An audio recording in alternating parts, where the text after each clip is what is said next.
Hello, everybody, and welcome back to the Basketball Maestros podcast. Thank you for joining us today. As usual, playoffs still chugging along. First round action is still going on, and yesterday was definitely a day. A lot of good entertainment. We had the Bucks and the Heat and Lakers Grizzlies, two games yesterday, and they were a lot of fun to watch. And I think just starting off right off the bat, Jimmy Buckets. Playoff Jimmy was in full effect today, or yesterday, I should say, dropping 56 points against the Milwaukee Bucks, kind of ruining Giannis's infamous return that we're all waiting for. And will not lie, when I thought Giannis, or when I saw Giannis was ready to go this game, I did not think the Heat kind of stood a chance, but Jimmy Butler just absolutely backpacked this Miami Heat team. Nobody was really giving him help at all. Um, Playoff Jimmy is just a real thing. It's absolutely insane what he did. Um, that fourth quarter was insane. Milwaukee was up double digits, I believe, with like 5 or 6 minutes left in the game. And Jimmy Butler just went nuts. And Caleb Martin, out of all people, hit some pretty clutch shots at the end of that game. Just overall, an insane performance. And just to be able to have the Bucks on the ropes like this, 3-1, with all the momentum, it's going to be very interesting and an uphill battle for the Bucks to be able to fight from this deficit. Obviously, Giannis being out doesn't help, but this Heat team's kind of up and down. If they're hitting their shots, they're really good. If they're not, they're really bad. Obviously, losing Tyler Hero was a big blow to their offense, but didn't matter much to Jimmy Butler. He was absolutely phenomenal in this game. Um, a playoff performance for the ages. I don't remember the last time somebody just went off to this magnitude. It was absolutely insane. Um, yeah, it'll be interesting. The Bucks, I will say, I can see a world where they come back and be able to make this a series and force it to 7. But it's not a great look, especially with Jimmy Butler having this kind of performance. I know he's probably going to want to close out this series really bad, and he's going to play with all he has. So the Bucks are in a lot of trouble, man. I know when we made our play-in predictions that we figured that the two playing teams for the Eastern Conference would just get manhandled, and that'd be the end of that. But the Milwaukee Bucks, yeah, Giannis has been out, but to be on the ropes like this is absolutely insane. And just if they go out in the first round, that's very, very disappointing for me personally. I had them coming out of the East this year, but obviously the series is not over yet, but it's not looking great. Jimmy Butler has the Heat just on his back right now. It'll be interesting to see if they're able to go to Milwaukee and close this thing out, which I think will be a very tall task for them. But it's kind of easy for the Heat just to win one in a sense. But then again, the Bucks are still a really good team, even though they're in a 3-1 deficit. So it's going to be interesting to see how they respond in Game 5. But yeah, man, this series, I'm sure nobody expected this. And just Jimmy Butler having this kind of performance, I don't know if anybody expected that as well, even though he has the name of Playoff Jimmy. But yeah, the Heat in a great position to knock the Bucks out in round one. Yeah, and this is the Jimmy I was expecting. I was really hoping that we can get this type of player, and we got it. Um, this is, I think, why I kind of thought that if the Heat would have matched up with the Celtics, that they could take like 2 games off of them. I just Jimmy can just take over a game like he did last night, and it's truly incredible to watch. But I don't think a single soul saw this series going like this. I think Heat win, or get a big break when Giannis goes down, and they win game one, and then the Bucks come right back and win game two, and you're just kind of like, all right, yeah, the Bucks are just gonna win this without Giannis. But These past 2 games, I mean, it's been crazy. I can't believe it's happening. Caleb Martin, you know, hit a 2 crazy shots at the end there, but Jimmy was the main focal point last night. I don't I'm kind of with you. I'm still not ready to give it to them yet. I don't think that it's like, oh, Heat won this series because if you really look at it, it's just Jimmy last night. There's no Hmm. real scoring anywhere else. Bam's, I think everyone kind of realizes at this point that he's just not that guy who's going to give you, 25 a night in the playoffs. And you just, when Oladipo going down, Tyler Hero going down, I just don't know where the scoring is going to come from besides Jimmy. Um, and I think that's just going to be the biggest thing for the Heat coming down to the wire here. I just don't think anyone else can produce for them efficiently. I know Duncan's been hitting some threes, recently, but I just still don't think it's going to be enough unless we get another Kyle Lowry hero game. I just don't think that the Heat are going to be able to close this series out. But you never know. We are just proven wrong. But I think going back to Milwaukee, I think the Bucks will get their momentum going back hopefully here soon. Yeah, we're always proven wrong on this show. It's kind of insane, time and time again. But Mm-hmm. just kind of on the Milwaukee side of things,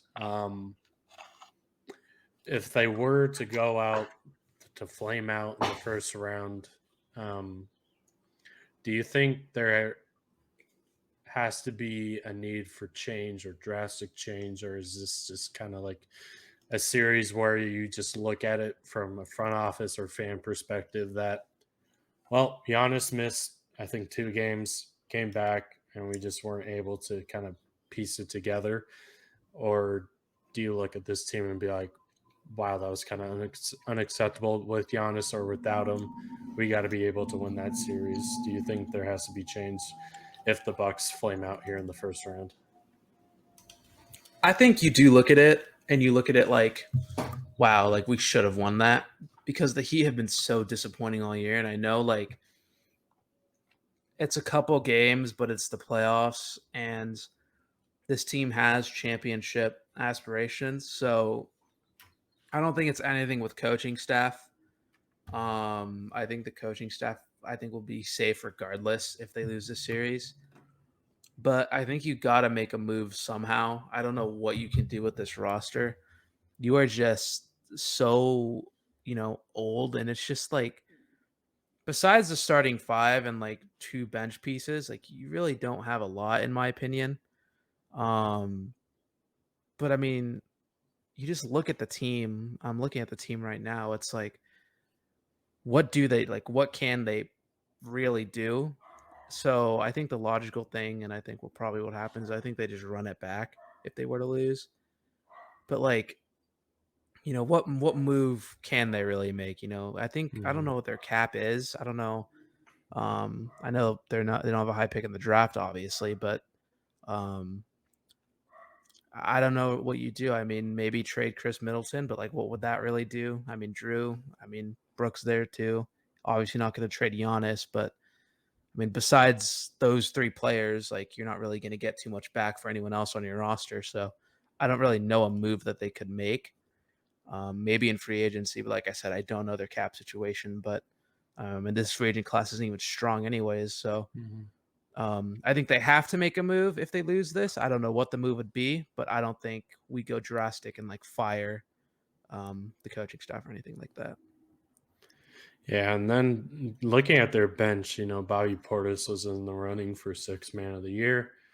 Only played 13 minutes in game 4, and a guy you traded for in Jay Crowder at the deadline is a DMP coach's decision. You have Joe Ingles playing over Jay Crowder, which I find a little interesting. But then again, I'm not. Um, I haven't watched the Bucks towards the end of the regular season, so maybe it's a good decision. But I just find it interesting that a guy you traded for a couple seconds and Jay Crowder is just not able to just touch the floor, which I find pretty interesting. Um, and then moving on to another Eastern Conference um, playoff team.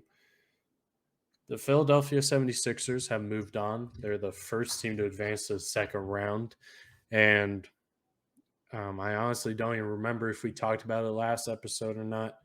I don't think it happened when we recorded last, but Joel Embiid has suffered a knee sprain, and his game one availability is kind of up in the air. Doc Rivers seems a little bit unsure about um, if he's going to be able to play game one, whether they match up with Boston. Um, Obviously, if you're a Sixers fan, you want that Boston series to extend a little bit longer to buy Embiid a little more rest.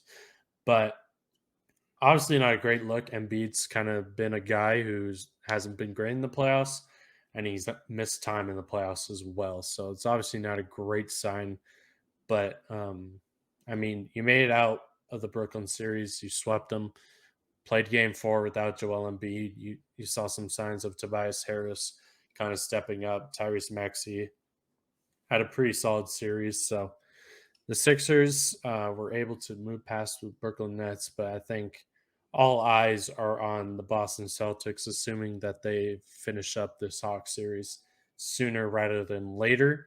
And I think heading into this series, if you're Philadelphia, you got to look at James Harden to really step up. And he's just been a guy that did not play great in that Brooklyn series, which Brooklyn, yeah, they're a competitive young team, but you kind of expect Harden to be able to just score not at will, but score efficiently against this Brooklyn Nets team. He just did not have a good series whatsoever.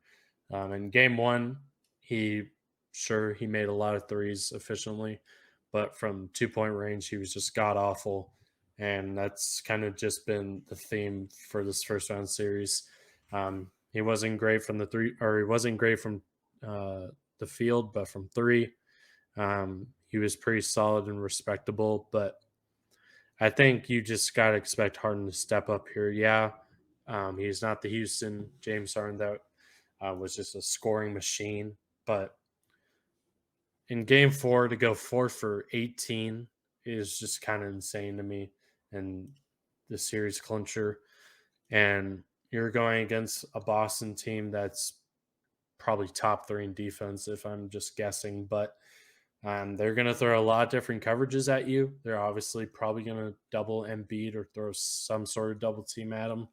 And you kind of look at James Harden to not score like 30 plus points, but to just be a serviceable scoring threat for the Philadelphia 76ers, because Tobias Harris is inconsistent at times. He's either showing up for 20 points or just a no show, not getting any shots. And then Tyrese Maxey has kind of he was up and down the Brooklyn Nets series, but he kind of found his stride. So I think if you're the Sixers, you're looking at James Harden, Tobias, and Tyrese Maxey to kind of chip in for Joel if he's knock on wood, if he's going to miss time or 1 or 2 games. But James Harden is kind of the guy I'm looking at heading into the series, and I think it's going to prove whether he's going to be that guy for Philly moving forward, even though it's been a short amount of time of James Harden being in Philly. But I'm just not too optimistic if Harden's not being able to score efficiently against just an inferior Nets team. It's going to be hard for him to just be able to score efficiently against a really good Boston Celtics defense. So I think if you're Philly, that's something you look out for. Personally, if they were to match up in the second round, I think Philly probably gets bounced in six, I want to say. But then again, that all depends on Joel Embiid's health. And if he's able to just, I assume if he does play, he's probably not going to be all the way at 100%. So it's going to be interesting to see what kind of version of Embiid they get if he comes back or when he comes back. But the Sixers definitely in a tough position, matching up with Boston early here in the second round, and it's going to be a dogfight. And for the Sixers and the franchise, you just got to break out of this mold of getting eliminated in the second round, and that's just been the theme for this team for the past couple of years. So unfortunately, if they match up with Boston, I don't think that trend's going to change. So overall, James Harden, if you get a really, really great series from him in the second round, you'll be great. But yeah, James Harden in that first round didn't really move me at all. And I hope he proves me wrong. But overall, a little concerned about this Philly team moving forward.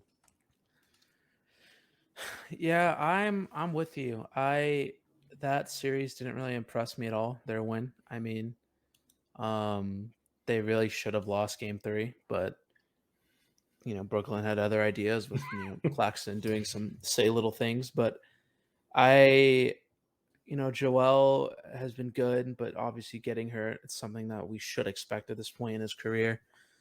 I just think the problem with Philly is they're just so inconsistent. Harden's not a consistent guy anymore. Maxi's inconsistent. Their role players are all inconsistent, and it's just like they're just gonna maybe get. It's probably gonna be like a 5-game series against the Celtics if Embiid's out. In my opinion, or even if he's out for like the first 2 or something like that, I just don't think that this team can really compete with Boston.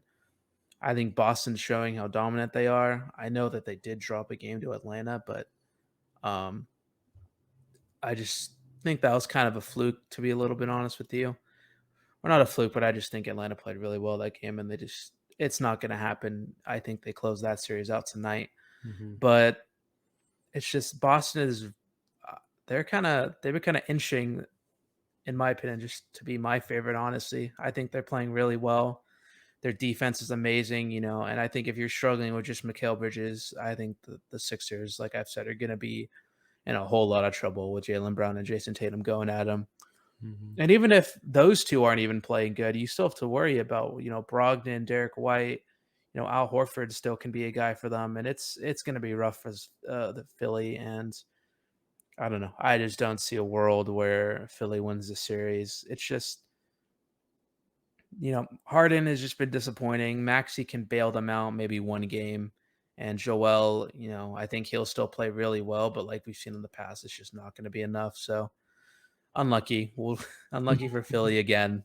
Gonna sadly lose to the Celtics. And like we've just said, I mean, you never know what could happen, but we've been proved wrong many times. But in my opinion, I think a lot of people would agree with me. Philly just doesn't look like they have it this year. Again, sadly. If Philly gets bounced in the second round, you think James Harden's out? Oh yeah, he's going back to Houston so he can do like nothing again. He loves that place. Oh, dude, that'd be crazy. Yeah, if Harden leaves, I really don't know what you do with the Sixers team. Doc Rivers is Doc Rivers. Joel Embiid is Joel Embiid. And then you're kind of just left with Tyrese Maxey, Tobias Harris, and awful free agency class. So if that happens, I'll be very interesting to see how Philly kind of navigates through that mess. But If you're Embiid and you demand a trade, what's like your list of teams that you're like, I want to go here? Let's see.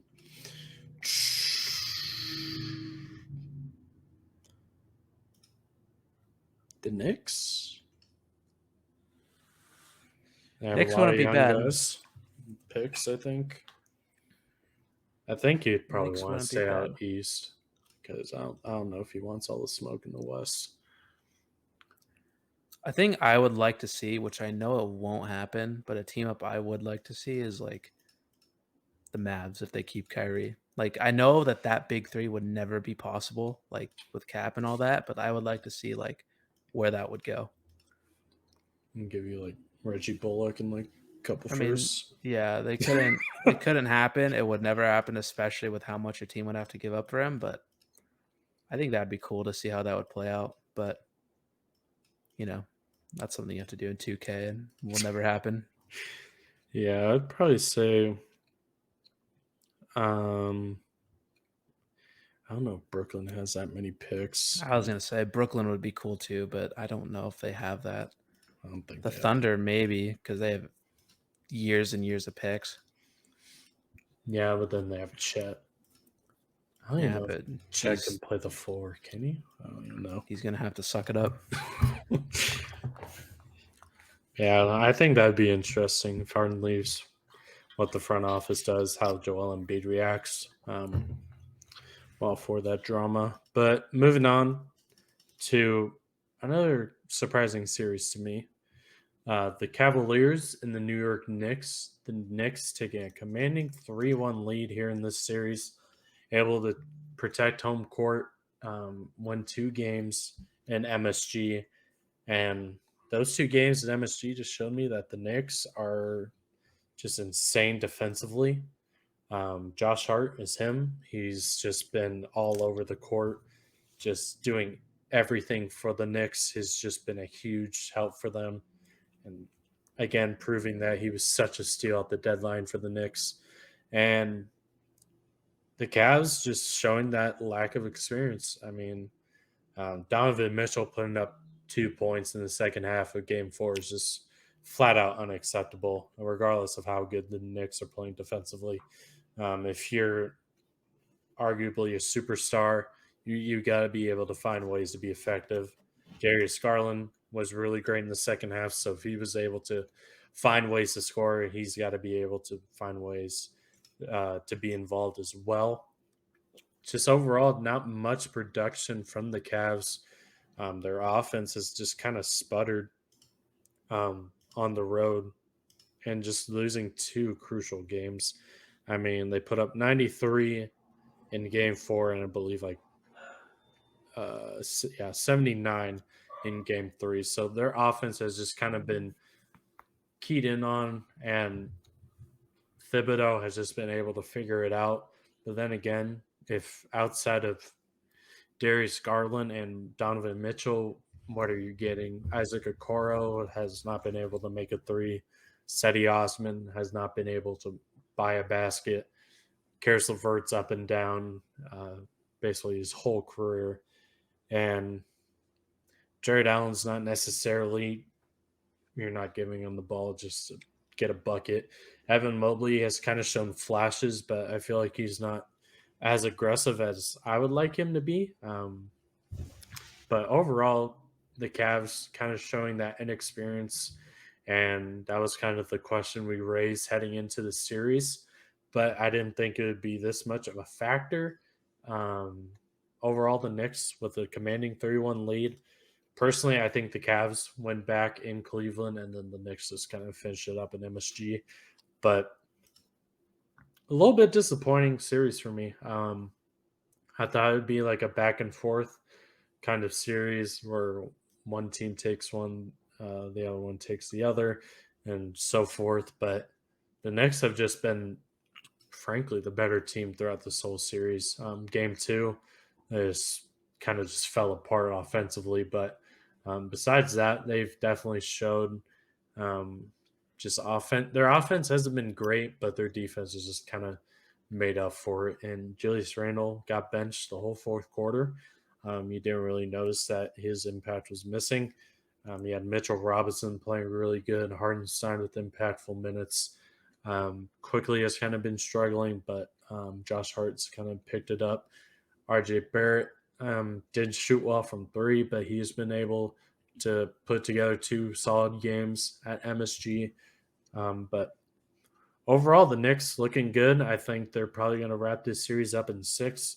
I thought this series would go six. Worst case scenario, I picked the Cavs in this one, but overall, it's not going to be a very competitive six, I don't think, because the Knicks have just been the better team, and there's not much to it. Overall, kind of a disappointing showing from the Cavs, but overall, it's kind of expected from a team this young, and Donovan Mitchell being kind of like the playoff veteran in this series, having to rally the troops against a really aggressive New York Knicks team. I feel like I feel like it shouldn't be expected though. I know that they're young, but to play and shoot as bad as they are, I just feel like they shouldn't be, kind of getting flustered as much as I feel like they are. I just don't. Donovan, I think, is the one guy where he shouldn't be getting like the little like, oh, it's their first time to shoot whatever he did in game 4. I don't remember exactly. I know he shot really bad that game, and it's just like you just expect more from this team, I feel like. I think their biggest thing going into the offseason is definitely their bench. I mean, Danny Green is getting play minutes in a playoff series in 2023. That's when you know like it is bad. Um Seti Osman is still somehow getting 20 plus minutes some games, which I don't know how you're still allowing. Like it is not good. I don't think they should realistically I think they should kind of run it back with the same squad, but just with a little bit more depth. I think they'd be a lot better next year. But you got to give your props to the Knicks. They're playing really well. Josh Hart's been stepping up big time this series. RJ Barrett finally giving Knicks fans something to smile about after getting criticized a little bit. Um, he's kind of found his own little stride these past couple games. But I think what everyone's talking about right now, and rightfully so, is Jalen Brunson. He is stepping up Mhm. big time.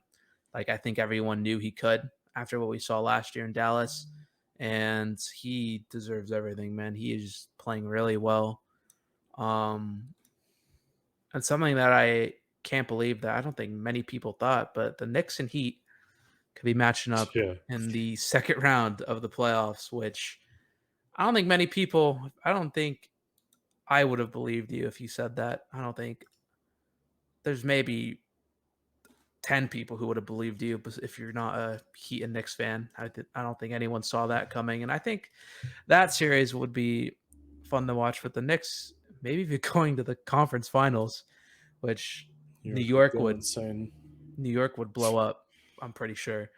Um, but I'm just disappointed in the Cavs, man. There's nothing else to say. I feel like the lights, I guess, are too bright in New York, but for Darius to shoot really bad a couple games now, to Donovan to shoot really bad, I don't know. I feel like we shouldn't be kind of giving him passes here because I feel like they've been in the league for a couple years now. I feel like I know they haven't been in the playoffs, but I just think it's really disappointing with how they've played so far. And like I said, got to give the credit where credit's due, and the Knicks have done their job. So congrats to them. Yeah, I will admit, I was rightfully wrong. When Jalen Brunson got signed, I was in the camp of holy overpay. But hey, he's definitely proving a lot of people wrong who were in that camp, me included. He's just been that great fourth quarter closer. Got to give him props. He's just been that point guard that the Knicks needed, saving Julius Randle from himself because it's kind of hard watching Julius Randle just kind of initiate offense, dribble the air out of the ball. So I think Jalen Brunson was definitely a huge ad for the New York Knicks. And now um, swinging out to the Western Conference, starting off with another series that could potentially be wrapped up today at the time of this recording, the Clippers and the Phoenix Suns. This is a very interesting series. Um, Kawhi Leonard just spraining his knee, being ruled out for games 3 and 4, and nobody just expected that news. That just kind of came out of nowhere. And man, oh man, the Clippers are definitely in trouble here. And Kawhi just missing time has kind of just been insane. The Clippers have a lot of work to do if they want to try and make this if they want to try to make this a series. But um, gotta give props to Russell Westbrook. Russell Westbrook has just been a huge, huge, huge player for them this series. Without Kawhi, without PG, he's been able to kind of channel himself, um, I guess, to the old OKC days where it was kind of just him being the center of attention, just a bunch of shooters around him, putting up back to back 30-point games, um, unfortunately resulting in losses. But he's been able to give the Clippers a lot of, at least a fighter's chance in those 2 games in LA, but just shorthanded without 2 superstars is just hard to overcome. But to give the Phoenix Suns a run for their money in 2 games is honestly very impressive. Norman Powell had himself a really great game, 42 points in game 3. But overall, it's not looking great for the Clippers. Kawhi ruled out for game 5. Um, I don't know how his availability changes if the Clippers are able to win in Phoenix. Definitely a tall task for them. But again, the Clippers just letting everybody down in the playoffs. Just there's just always something happening to this Clippers team come playoff time. They're always a respectable, good regular season team. They were my finals pick this year. This was, in my eyes, the do or die year, and it looks like it is definitely not panning out. And I kind of envision this kind of being the end of the Kawhi PG experiment. You're going. This is year 4. I don't know if you can handle going into year 5, um, expecting things to change, which I think would kind of be dumb from the Clippers front office. I think Kawhi is definitely staying put. I don't think they trade Kawhi. If they were to make a move, I think PG is definitely the first one to go in a trade. But I would not be surprised if the Clippers just feel a need to make a change and Ty Lue gets kicked out the door. Not saying it's the right move. Ty Lue is definitely one of the more respectable coaches in the league. He's a great coach. He's definitely been able to get the Clippers in position to do something in the playoffs, but just being without both superstars, sometimes both in playoff series, just is not the way to do it. And again, another year they're without PG in this scenario, and the only year we got a full year of Kawhi and PG basketball was in the bubble, and we all know what happened there with the 3-1 collapse. So Clippers, it's looking dark. Um, Heading into Phoenix, that crowd's going to be definitely hard to overcome. I know the Suns and their fans want to wrap up the series, get a little bit of rest before heading into the next round. But overall, just disappointing for the Clippers. I know the series is still not over technically at the time of this recording, but just disappointing, man. Um, Again, they were my finals pick. I thought this was the year. I thought they were the deepest roster. I liked the moves they made at the deadline, getting Mason Plumlee, Eric Gordon. I thought those are 2 very solid pieces to help out your depth. But just overall, Clippers are going to clip, and it's just been very disappointing to see yet again another year where the Clippers disappoint. Even though I'm a Laker fan and I cannot stand the Clippers, just objectively, um, you just the hype is always there for the Clippers. Everybody thinks like, oh, this is the year they're gonna finally make some noise, and it just always backfires somehow, some way. And here we are again, a couple months later, and they're just doing the same exact things where they load manage Kawhi and PG to get to this point, and it just doesn't matter because they still find a way to get injured. In this case, being Kawhi in the playoffs, he played a lot of minutes, heavy minutes. Was very efficient. He looked great in the first 2 games of the series, and again, just disappointing to see him get ruled out 2 games at home. And yeah, man, it's another team with a very interesting offseason if they're unable to pull off a 3-1 comeback. But the Clippers definitely have a lot of questions to answer heading into this offseason if they do indeed get bounced in the first round. I think there is no I think they run it back again. Um because I don't know, I feel like you just keep this duo together. It just sucks that we keep saying the same thing like, oh, just wait, like they'll be healthy like next year, like trust. And the same thing happens every year. I just don't see a way that they blow it up. I just don't see a reality. I feel like I always forget his name. What's their owner's name that like jumps up and down? Steve Ballmer. There it is. Yep. Steve Ballmer. I just don't think he pulls the plug on it. I don't he's obviously seen that they can be a good team. It's just they're just never healthy. Um so I don't know. I don't think they do it, but we'll have to see. Um it just sucks. It sucks because this team is so talented, and as much as I hate to say it, they probably are a finals team. Like they would have made it to the finals with Kawhi going off and PG playing like he does, and getting this version of Westbrook coming off, you know, a horrible stint with the Lakers. And if they got this version, I think it would have been crazy to pair up with them. Norman Powell's great piece off the bench. Bones Highland, I mean, they just have so many pieces that this there's no weaknesses with this team except injury, which sucks. So we'll have to see what happens, but congrats to the Suns for getting a nice little free second round playoff appearance. But man, I can't. It's so unfortunate. Every year, man, same thing. Um, yeah, I mean that's all I have on the Clippers. It's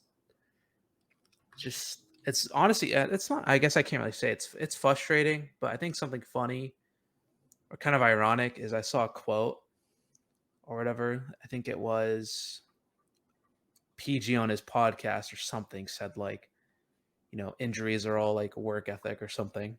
Some like quote where he said like, if you keep getting injured, like it just shows that your work ethic is bad. And it's like why would you say that if Kawhi and like you just keep getting injured every year? Like it just makes no sense. But at least the Clippers have the banner in their new stadium, which will say won't beat the Lakers 11 straight times in the regular season. At least they can hang that one up if they really want to. And their new stadium's going to have league most toilets. Let's get hyped.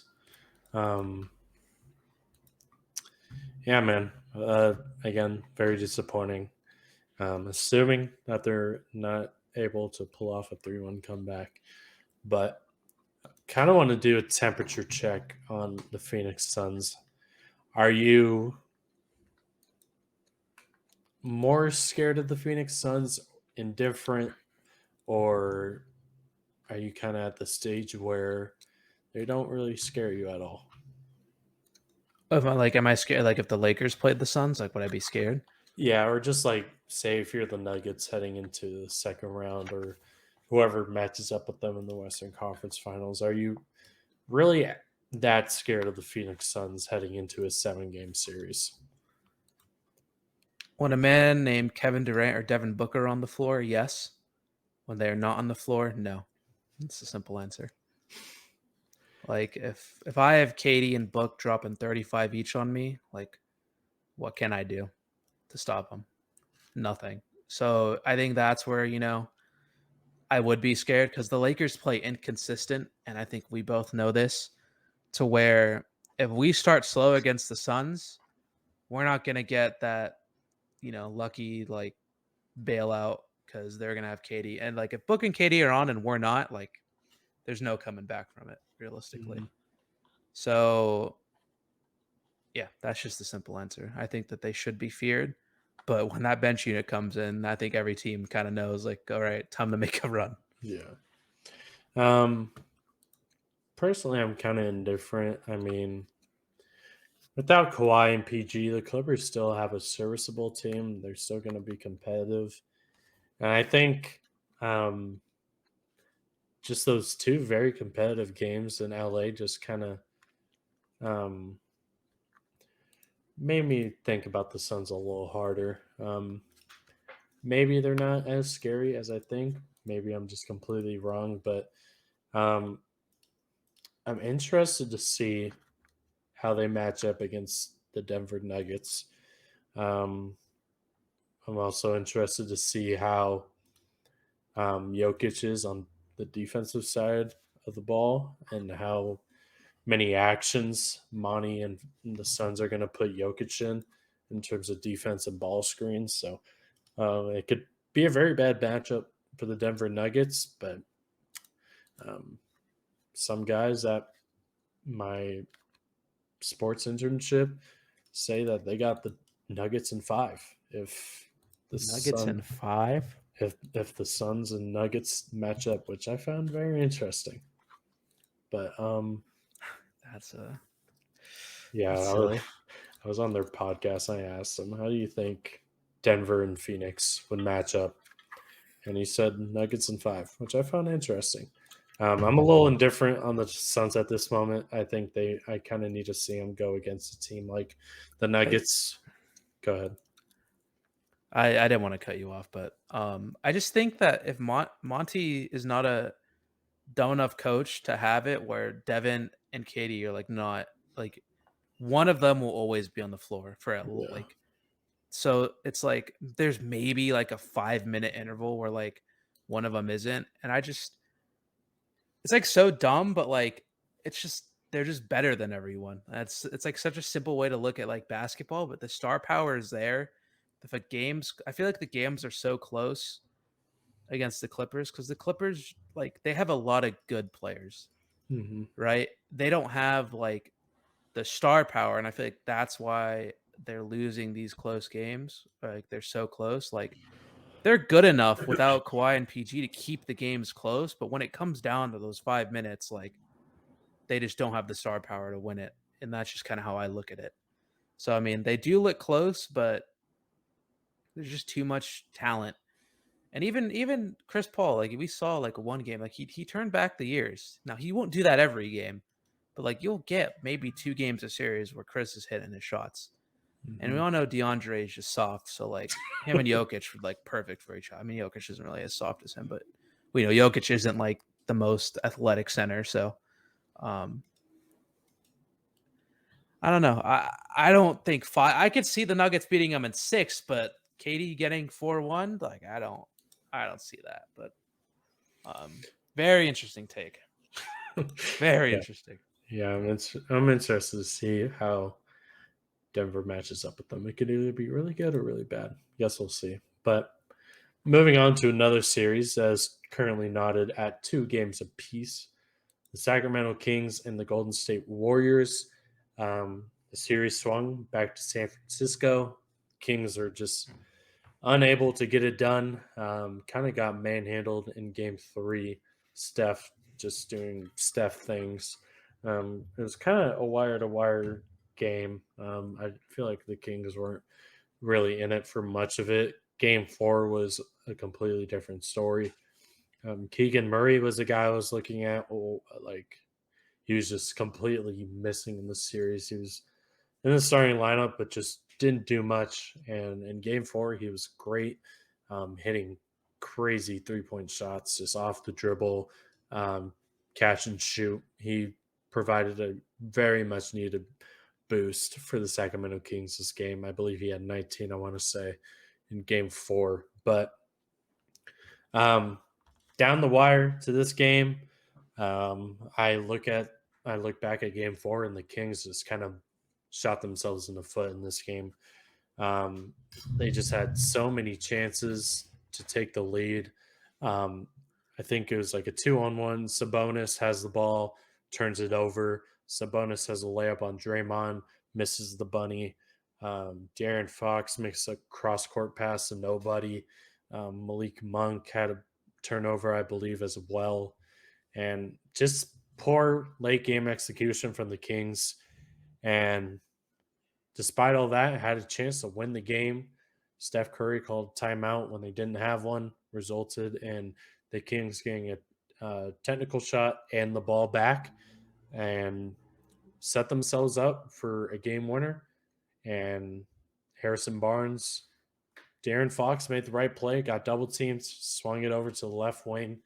Harrison Barnes wide open, clanked it, ended up finishing the night 1 for 6 from 3, and he's just had a very poor shooting series for the Sacramento Kings thus far.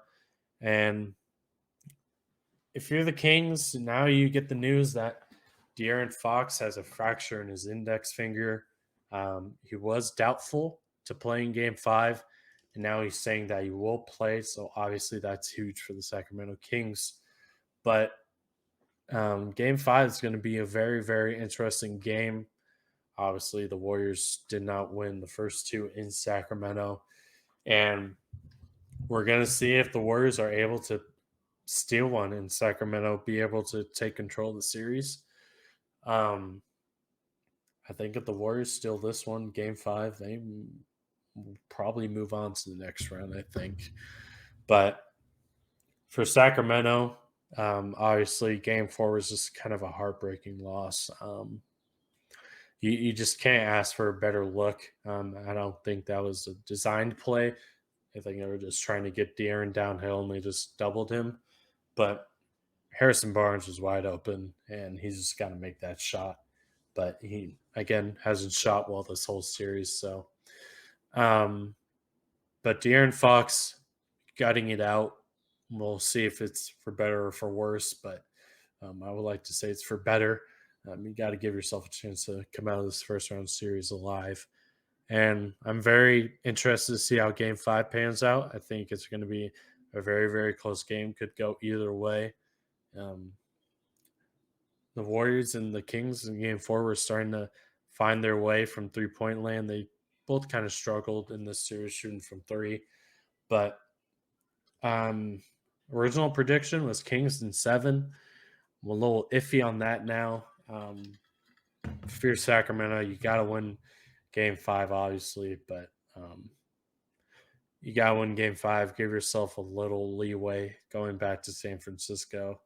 I think if Golden State's able to actually win a road game and go back to their home court, it's going to be very tough for Sacramento to rebound from that. But I'm interested to see how De'Aaron plays, if he's going to be able to be himself with that fractured finger. Obviously, that's a huge blow for this Kings team. So, again, Game 5 is going to be the telltale sign of, I think, who's going to win the series. Again, this is probably the best first round matchup we have so far in terms of just potentially going the distance. So, we'll see. Currently 2-2. I'd like Sacramento's chances, but if they lose this series, they're going to look back at Game 4 and just realize just the blown opportunity they had to just win that game. They had plenty of chances to take the lead and just kind of run away with it, but just dumb decisions, dumb turnovers, poor late game execution is something that just really bite them in Game 4. So Game 5 is going to be electric. Obviously, we know how Sacramento's home court is from the first two games. So we'll see. Sacramento is definitely going to need to protect home court. Their fans are going to have to bring the energy in order to take somewhat control of the series going back to San Francisco for Game 6. But I've loved this series. It's been very competitive, and I kind of expected this series to pan out the way it has. But obviously, De'Aaron Fox suffering a fractured finger doesn't help Sacramento. But again, we'll see how he looks in Game 5, if he's able to still put up numbers and able to help Sacramento get out of this first round against the defending champs. Yeah. The series is obviously, like you said, been the best out of all of them.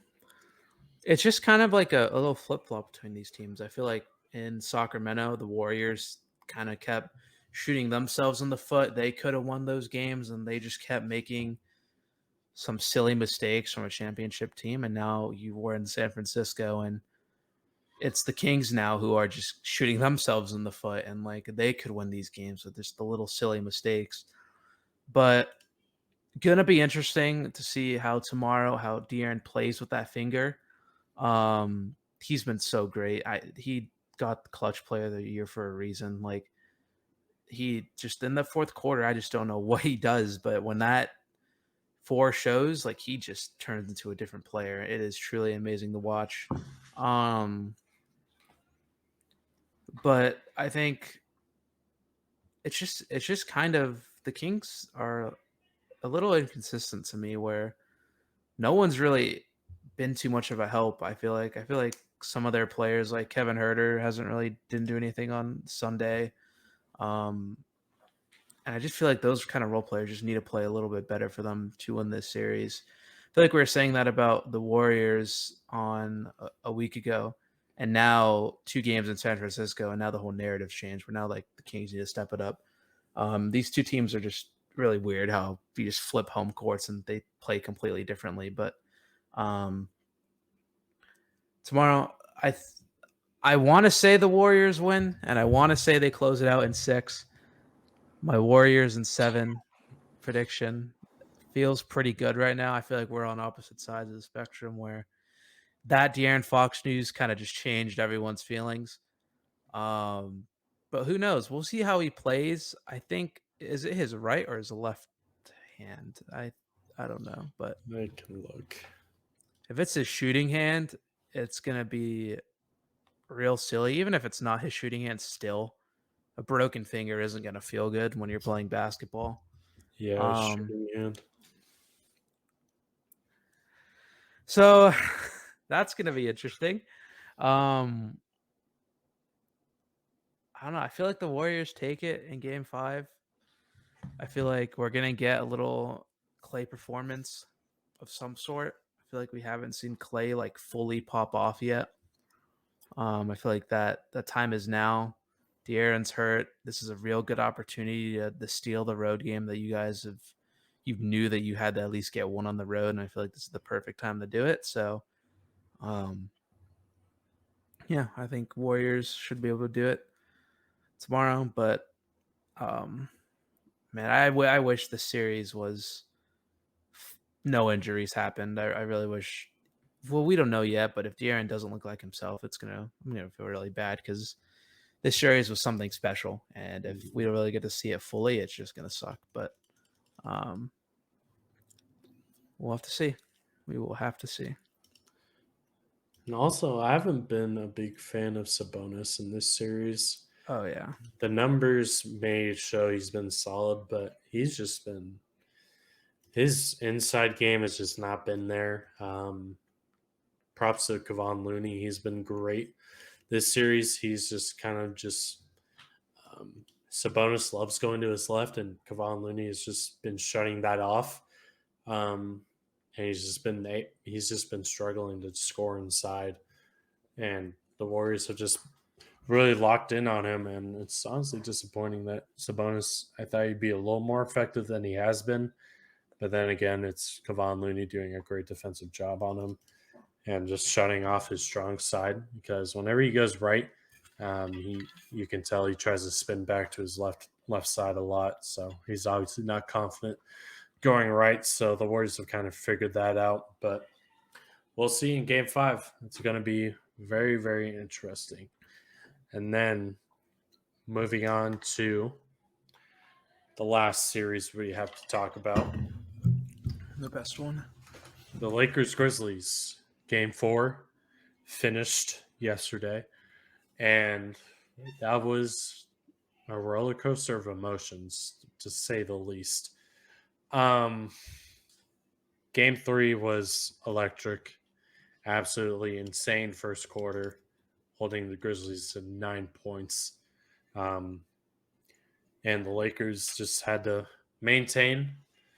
And it got a little scary with John Morant drilling 6 threes, putting up 45, scoring 22 in a row. But to be able to withstand that kind of game from Ja is honestly kind of impressive. And you're able to protect home court and a full capacity crowd that the Lakers haven't had in like a decade. So, Game 4, I knew this was going to be a game where the Grizzlies just go all out. They're desperate. They need this game to force um, Game 6 back to Memphis with a lot of momentum, and you definitely saw it in this game. the Lakers go up 15 early. You think the Lakers kind of just maintain that lead going forward, kind of coast to a win, but closed out the second quarter very poorly. And I believe they went up, the Lakers went up two heading into half. And that second half, the third quarter was just not good for the Lakers. No energy, no effort in terms of offense. Their offense looked bad. Their defense was bad as well. So the Lakers got down to 97-90, and Desmond Bain was just insane this game. Didn't shoot it efficiently, but in that second half, he was a lot better than the first. So he got free a little bit more than my liking. Um, when we fell down seven, I kind of just prepared myself for a 2-2 series, swinging back to Memphis, and we're kind of vulnerable, backs against the wall, and I wasn't feeling great. I was kind of just straight facing my TV the whole time, just waiting for the inevitable. Um, Props to D'Angelo Russell, hit two big threes when we were down seven to put us within one. Um, he's been awful just throughout his whole playoff career, but in this series he's been bad. And to have that kind of a confidence boost was probably huge for him to hit two big threes in a pivotal game at home. Probably definitely helped his confidence, but um, down the stretch, very back and forth, a lot of defense, trying to key in on each other. The Lakers crunch time offense was just abhorrent. It was really bad. It was just LeBron just dribbling till shot clock winded down, and then we took a bad shot. But somehow forced it to overtime. LeBron had an insanely difficult shot to end regulation to tie it. Um, with Jaren Jackson and Tillman both on him. Jaren Jackson coming from the weak side, attempting to block it. Just insane layup high off the glass. Don't see LeBron do that too much, but overall, great layup. And he just kind of took it from there. In overtime, you kind of just locked it in. The defense was a lot better. The offense was still really bad, but your defense kind of made up for it. Desmond Bain um, got free a little too many times, but just wasn't able to make a three in overtime. So overall, Lakers just kind of escaped Game 4, where it was just poor execution from the Lakers side of things, and for the Grizzlies, not no one really showed up for you guys. I mean, Desmond Bain went off, but it wasn't an efficient game for Bain, and everyone else kind of struggled. So you're heading to Game 5 in Memphis. Lakers trying to close it out. Close out games always the hardest. It'll be interesting to see. Personally, if I had to guess, I say we probably lose that game and we close it out back in LA. But obviously, you would love to close it out in Memphis, get yourself a little bit of rest heading into the second round. But overall, I'm overall pretty mad about the process of Game 4, but got to realize it's the playoffs. I mean, these kind of games happen where it's just grilled out, ugly games, and you just got to find a way to win. And the Lakers did it. And also to mention, they won, or I should say, they survived just a completely another awful AD game. Just again, two games in the series where AD's been just awful offensively. So obviously a little concerning. Hopefully he steps it up in Game 5 to help this team close it out in Memphis. But overall, to go up 3-1, I believe if they are able to close this thing out, they'll be the first seventh seed in a decade, I want to say, since 2010 when the Spurs were able to upset a 2 seed, I want to say. So Lakers could pull off an impressive series win and also make a little bit of history. LeBron 2020 game, first of his career. So LeBron, we needed every single board and point from him in game 4. Just overall, ugly game, found a way to win. Now you try to close it out in a very hostile environment in Memphis, and they have one of the best home records in the league. So you got to find a way to close it out. If not, try to in game 6. It was it definitely was a roller coaster of emotions. It's harder for me to watch the LA games, or well, it's easier for me to watch the LA games, but I wasn't able to watch the first half and just kind of keeping up with it. In the fourth quarter, I really started to watch it, and it's just I don't know what happens or like what goes through LeBron's head, but he's just way too passive sometimes, and it's just a problem. Because I truly believe in me, like the Braun sexual inside of me truly believes that like if he wanted to score every possession, he would score. Mm-hmm. And like I think we're just at a point in his career to where he can't do it anymore. Like you could just tell he's gassed by like the second quarter some games. And um we're lucky that our role players stepped up because if LeBron is like tired or just not feeling it that night, like we need AD to step up and we cannot have AD like ever again just drop like 15. Like it just can't happen. Mm-hmm. Minimum we need 20 a game. We just need the more aggressiveness Anthony Davis and we're just not getting it right now. We're getting cooked by Xavier Tillman. Like I don't know how we can't score on Xavier Tillman. But we are lucky that the Grizzlies suck and that this team is very immature.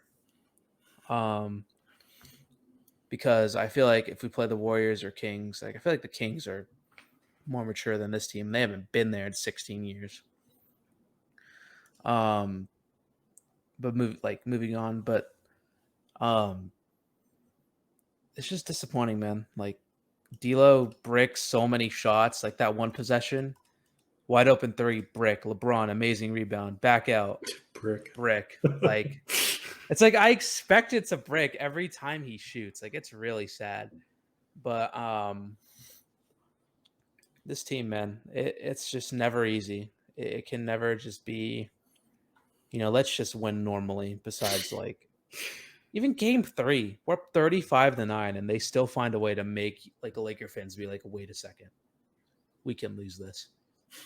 But like you said, I'm still proud of them because it's not going to be perfect all the time. It's not going to be, you know, something that you're going to go back and be like, wow, we played good.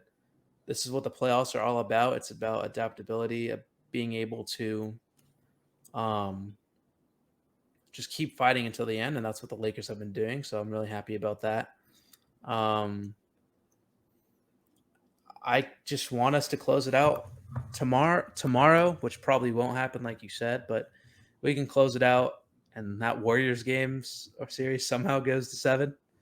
That is best case scenario for Lake Show, but it probably won't. But if we were to win and the Warriors were to win, when was the last time a 6 and a 7 seed played each other in the playoffs? I don't think that's ever. I mean, I wouldn't know. I'm the last person who would know, but I feel like that's never happened before. Maybe I'm wrong, but like a 6 and a 7, I don't think that's like maybe once, but I don't think that's happened ever. But overall, I think that we're just lucky that this Grizzlies team just is a mature man. Like I hate to keep using that word, but like the way that they talk, the way that they present themselves, like you can just see the way Jaw's walking around on the court that he's just like frustrated. And I think it's definitely fair to say that the Kings, which are a team who haven't been there before, who haven't really don't have playoff experience are just acting more well mannered than the Grizzlies. And maybe the Grizzlies are like a team that's like mature, but like the way that they just present themselves to the media, like Dylan Brooks is talking when they're up, and then now that they're down, he's like, "Not tonight, not going to talk tonight." Absolutely crazy. Like it's just insane how he just doesn't want to. Now he doesn't want to speak, so it's whatever. But I'm proud of this team. I just really hope that we can close it out Wednesday. But if we go to a game 7, I'm going to be furious because it just shouldn't happen. Like it really shouldn't. Knock on wood. There's no way we don't close it out. At least on when do we go home next? Friday or Saturday, probably. I think we play Friday if we lose game 5. Why is it the series is going crazy now? Like it used to be 15 days in between games. Now it's like now it's 2. 1 day rest. Yeah. But whatever. This Laker team just doesn't want to like be normal, and it's okay. But yeah. Let me tell you, if the Lakers and Warriors match up, I don't know if I can handle that series, dude. Obviously, all the shenanigans that comes with the Warriors, that's to deal with that for consecutive games is definitely going to test my mental health. So we'll see. But yeah, again, the front running by Dylan Brooks is absolutely insane. Saying I poke bears and just vanishing like a ghost in the night when the game finishes, saying I'm not talking, I'm out. It's absolutely insane. And then to say the media paints you out to be a villain is also absolutely insane when you bring it upon yourself. But hey, man, keep rocking your goofy fits. Keep shooting your awful shooting form. Keep shooting those threes. Shoot as many shots as you want. It helps us out a lot. Yeah, that'll about do it for this episode of the Basketball Masters podcast. And yeah, we'll see you guys next week. Like maybe we get some second round playoff action. We'll see. Obviously, there's some opportunities for a lot of teams to kind of finish out their first round series, and we'll see if that's the case heading into next week. Time will tell. But again, thank you for listening. However you listened on YouTube, University Pulse, Spotify, however you did, greatly appreciate it. Check us out on all our socials, Instagram, again, YouTube, TikTok, at the Basketball Maestros for all the content. And we'll see you guys next time.